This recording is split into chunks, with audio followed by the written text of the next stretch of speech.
Hey, it's the second day in a row that I am bringing you a football prediction with food and wine pairings because the NFL season just started yesterday. And as I predicted, the Eagles won, although I could not have seen the hour-long rain delay coming. But had I been watching the weather report out of Philadelphia, I heard on the TV today that some meteorologists predicted that there could be as much as an hour-long weather delay during the game.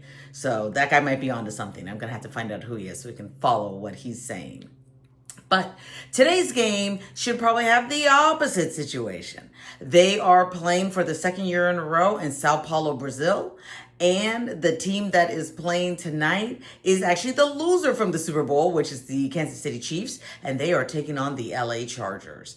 Now, last year when this game was played in Brazil, there was a lot of concerns about safety for the team and the condition of the field, as well as the housing accommodations that they gave the players. I've heard that this year, and when I say I've heard, this is what I heard from SportsCenter. So I heard on SportsCenter that this year the field is greatly improved because they knew what to prepare for in terms of the game and the usage that it would be getting, and also that security and housing accommodations have been improved. For me, this game is a no-brainer. Just go ahead and pick the Chiefs. I feel like the Chiefs, considering that they were denied their opportunity to be the first team in NFL history to win the Super Bowl 3 times in a row. They had previously won it the 2 years beforehand, before last year, or really the Super Bowl was the start of this year. I think that they're going to have a new kind of sense of purpose. They're definitely well over 500. They'll win their division, the AFC West, and they will just really be great. I anticipate them to be kicking butt and taking names all season long. I also am curious to see how Travis Kelce will be this season. He recently got engaged, so last season there was a lot of talk about him potentially retiring. I think this probably will be his last season without him saying as much. But he's looking like he's in great shape, much better than last season. So I'm expecting him to have a big game tonight as well as a guy by the name of Xavier Worthy, who is one of their wide receivers, who is just like so fast and great. All right, on the Chargers side. Now, the one thing about the Chargers is they are helmed by a guy that I think is a full-on cheater, but does know something about putting a defensive team together, and that is Jim Harbaugh. Earlier this year, the sanctions came down against Michigan, and he conveniently left Michigan before the sanctions came down. So all of the students that are there are going to be penalized with their inability to be in playoffs and limiting on their NIL deals that they're able to share with students.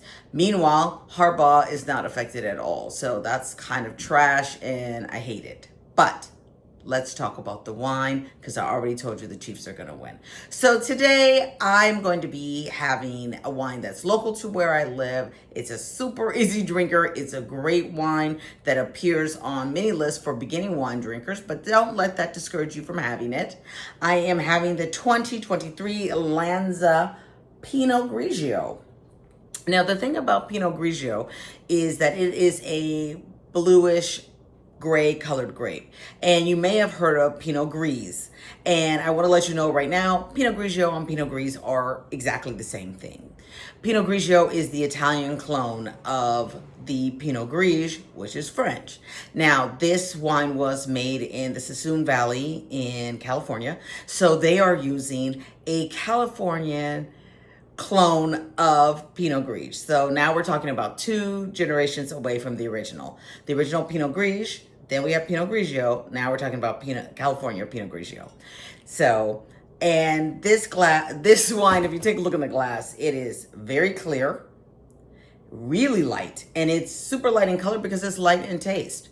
On the nose, it smells a lot like lemon and limes, a little bit like melon, just like you get that bowl of mixed melon, honeydew, cantaloupe, but not watermelon. It doesn't have that scent, but like honeydew and cantaloupe, maybe cassava, right? And then on the tongue,